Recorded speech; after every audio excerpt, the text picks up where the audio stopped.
انا هي اللي تزوجت براجل اعمى، واللي وقع بيني وبينه ما كيدخلش العقل.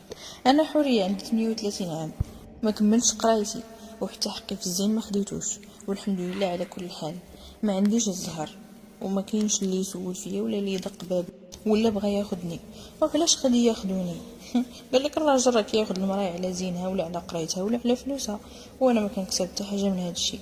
المهم كثرات الهضره، وديما كنسمع كلمه بايره بارا بايره في ودنيا.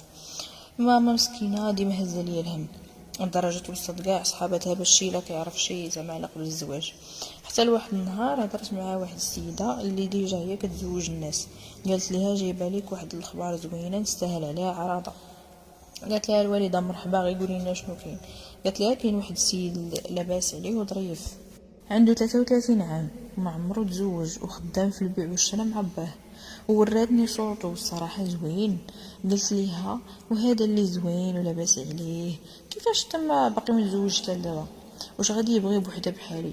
قالت ليها السيد فيه عيب واحد، هاد السيد هذا ما كيشوفش عمى، كان دار كسيده 5 سنين هادي ولا عمى، دار 2 ديال العمليات وتا وحده ما نجحت فيهم.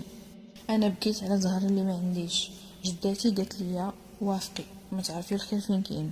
قلت ليها عندك الصح، داكشي اللي كاين اللهم هو ولا بلاش. المهم جا عندنا، جلست معاه هضرنا وكلشي، هو الصراحه ظريف ومقبول.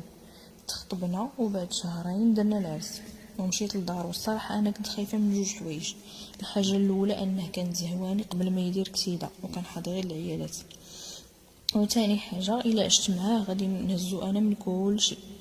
راكم عارفين شي واحد ما كيشوفش راه كتكون هزو من اي حاجه.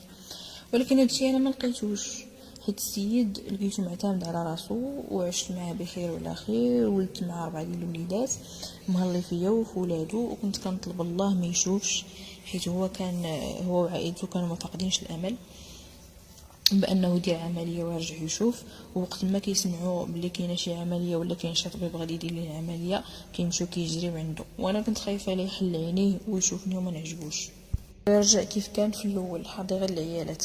المهم بقينا 7 سنين، موراها جاتو الخبار باللي كاينه عمليه، وهاد المره الامان فيها كبير بزاف. فعلا دارها ونجحت العمليه. جا النهار اللي غادي يشوف فيه، يدو ليه الفاصمه وانا شادني الرعده. غير شفتو بدا كيحل عينيه مشيت خرجت هربت. وشاف وليداتو وشاف والديه وعنقهم وكلشي، وقال لهم فين هي مرتي.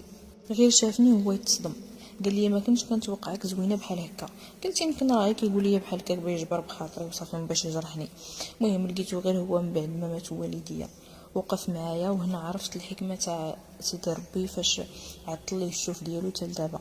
حيت هو ما كانش كيشوفني بعينيه، كان كيشوفني بقلبه، وشافني مزيان لدرجه فاش حل عينيه ما هموش الشكل ديالي.